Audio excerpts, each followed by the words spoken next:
I don't like the idea of him being called Joseph Mary Plunkett. He was never called that in his lifetime by anybody. That started immediately after his death. And people to this day, speaking to me about him, call him Joseph Mary Plunkett with great formality, forgetting that he was my brother and that I didn't call him Joseph Mary Plunkett. Nobody called him that. Now, Miss Plunkett, tried to have himself I suppose the event in your brother's life which really caught the popular fancy was his marriage to Grace Gifford in prison shortly before he was executed. Yes. Now, you saw Grace Gifford shortly after this. Yes. Did she speak about this event? Of course she did.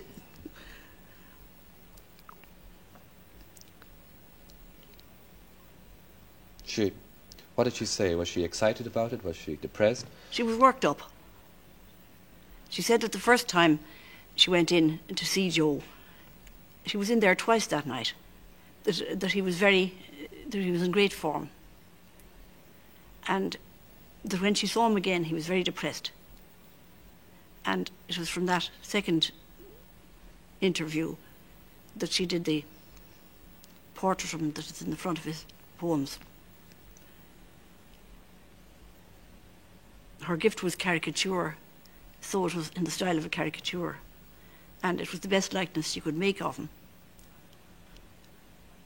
But perhaps it wasn't a very good likeness. Of course, she was buoyed up by the whole affair, and so was everybody else.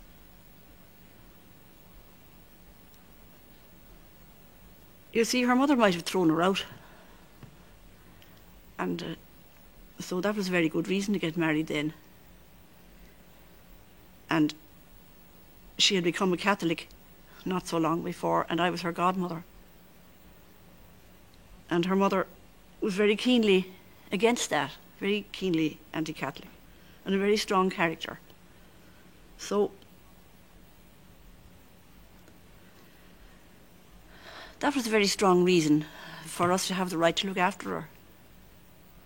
So it was a very strong reason for the marriage, which was to have taken place anyhow on Easter Sunday. Did Grace think that Joe would not be shot? Oh, I think she was quite certain he'd be shot. Nobody had any hope of anything else. But when she came in to tell us about the marriage,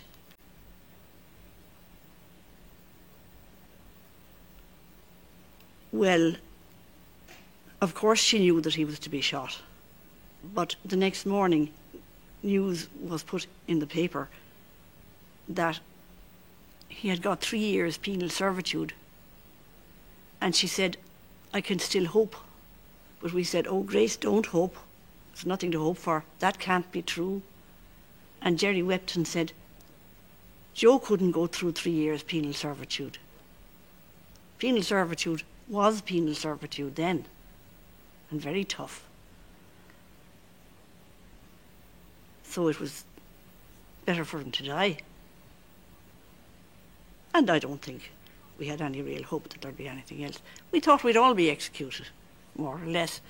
My father was for it, but they didn't know anything about the journey to Switzerland at the time, or he certainly would have been for it. And when Joe was executed, did you all go into mourning? No.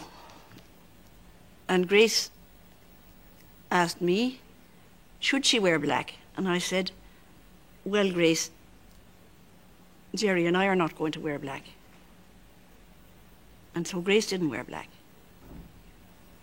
But I suppose we should have consulted other people, older and wiser than us, who are widows. But I have no recollection of widows wearing black at the time. Well, why did you actually decide not to wear black? Because it was a triumph that the rising had come off. People made a mockery of the volunteers, some of them did, and said, oh, they're only playing soldiers. These people don't mean anything. They're all going out all dressed up. And indeed a friend of mine who was on the other side that I'd been at school with said, oh, they were dressed up in paper uniforms. Maybe it was some children she saw. I don't know who they were. But she was greatly astonished and really charmed, even though she had been on the other side, when there was rising, and she apologised for her point of view. So, of course, people felt it was a triumph and that there was to be no mourning. Could I go back a little? When Joe announced the news of his engagement to Grace Gifford, was it something of a bombshell to the family? Yes, it was. Everybody was a bit surprised at that. Could you tell us the occasion? Well, we were sitting around reading in Larkfield and talking and so on. My father was there, my sister Mimi was there, I was there, my two other brothers were there. I suppose Jerry was there, but I can't remember that part of it. And Joe strode into the room in great humour and said, "I'm going to marry Grace Gifford." So this was, of course, a bombshell. And nobody had known that they took that much interest in each other. So my father was very solemn, and everybody else was very dumbfounded. And when my father was solemn over the fact that Joe was a sick man, but Joe told my father that he was all right, that he was cured, or words to that effect, that he was much better. So my father had nothing to say then. He was very pleased. And my mother was away in America and had not come home.